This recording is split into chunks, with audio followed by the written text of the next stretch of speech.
Hey, bonjour tout le monde! J'espère que vous allez merveilleusement bien aujourd'hui. La question, comment motiver quelqu'un?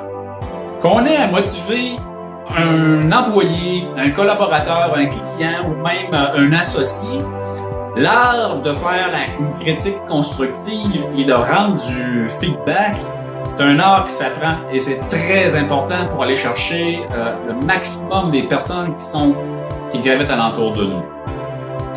Cependant, dans votre vie personnelle, vous avez sûrement dû expérimenter le fait de recevoir une critique, mais que cette critique-là était basée sur, par exemple, des reproches, était teintée de mépris, dans lequel il y avait du sarcasme. Et ce genre de critiques négatives, non constructives, vont provoquer le retranchement des personnes.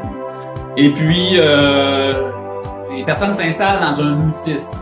Donc, il n'y a rien de constructif, puis on ne peut pas aller chercher le maximum de la personne par la suite.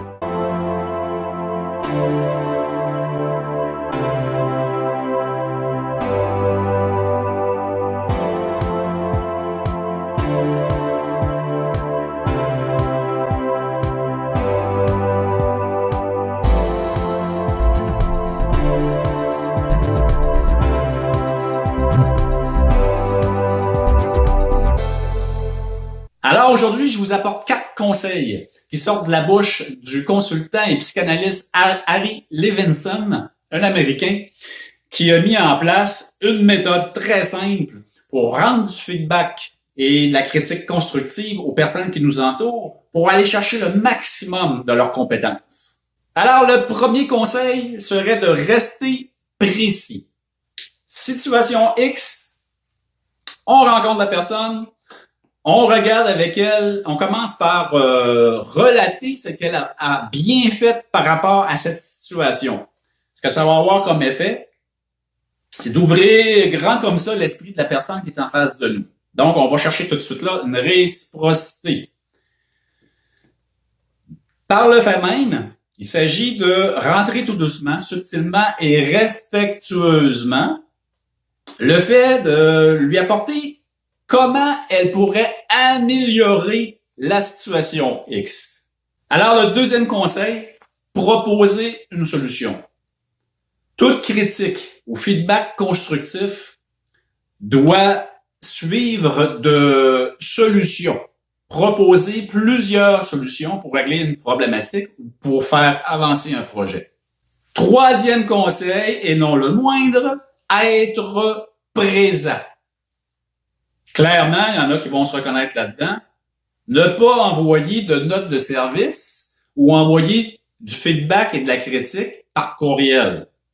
C'est important d'être présent pour laisser la chance à la personne à qui on fait une critique constructive d'apporter de